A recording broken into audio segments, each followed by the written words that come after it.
with whether or not I wanted to come on here and make this video, but given the serious nature of what was brought to my attention over the weekend, I feel like it's really important that we talk about it.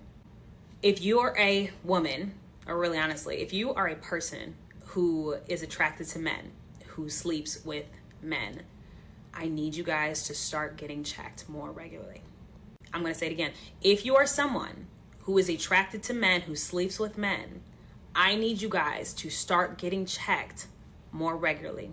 Over the weekend, something was brought to my attention and I was basically forced to send a hey girly text on someone else's behalf.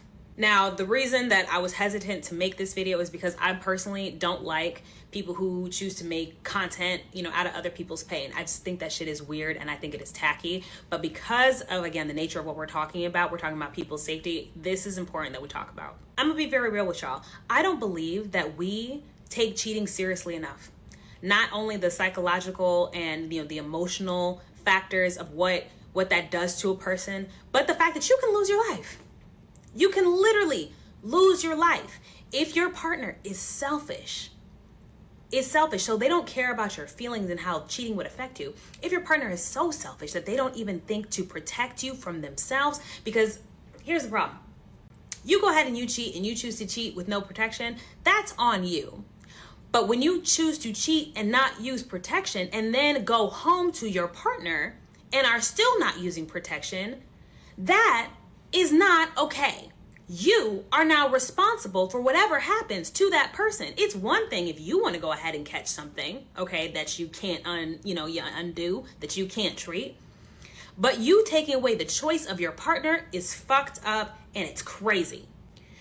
Long story short, I was basically made aware of a group of guys that I had met, a few months back, that they had told us that they were there to celebrate a friend's birthday. They were actually there celebrating his bachelor party. And again, not to put out too many details to protect the privacy of everybody involved, but I know somebody who had engaged in, adult time with that particular person. And this particular person just got married over the weekend. Just got married over the weekend. This isn't the first time I've been involved in a situation like this. Now, this one, obviously, I'm not involved in the physical aspects of what happened for that situation, but I remember it was back in 2022 when I used to work at a major tech company. There was a man who I, thought was really, really cute at that time, and he was trying to spit at me while he was engaged. I had no idea. I had absolutely no idea. That man was talking about flying me out to New York to go see him. He was going to fly himself down to Houston to come and see me. It was going to be a whole thing. Like, he's spending bread on me. Like, it was a whole thing. Knowing that he was getting married in like 2 months. He was going to go ahead and get married in 2 months. Now, he and I didn't do anything. We didn't even kiss. He had enough sense to say something before it went there. But what if I had? What if I had? Now, as far as that idiot that just got married this past weekend, okay, the one that decided to engage in reckless sexual behavior that weekend that I met them, all right?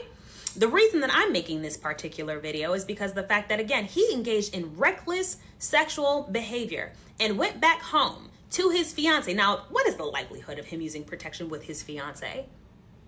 You've been engaged for a really long time. You've been together for a really long time. Using protection, if you haven't been using protection, okay, that would raise red flags now, wouldn't it? And the goal is to not get caught. What are the odds that he went home and got tested to make sure that he was straight? Because for me personally, I doubt very seriously that this is his first time. What are the odds that he went home and made sure that he was straight? He was fortunate that the person that he chose to do it with, again, is someone that takes very good care of themselves. But what in the event that that person had not taken care of themselves? Then what? Or again, we talk about risk of pregnancy. So it's not just about potentially sending, your fiance home, going home to your fiance, sleeping with her, and sending her home with something that she might not be able to cure, herpes, HIV, and, AIDS, or shoot, even chlamydia that goes on untreated.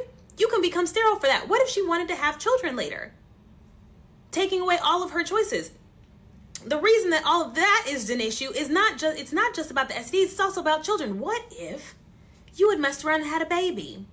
Now you're married, and child support, in the event that somebody else, decided they wanted to go ahead and put him on child support, as they should, that's now also his wife's responsibility, which isn't okay. Sleeping with men will literally ruin your life.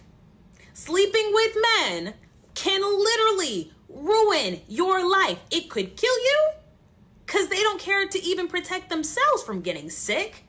And it could kill you financially because they don't even care about the fact that they might have knocked somebody up and now they have responsibilities.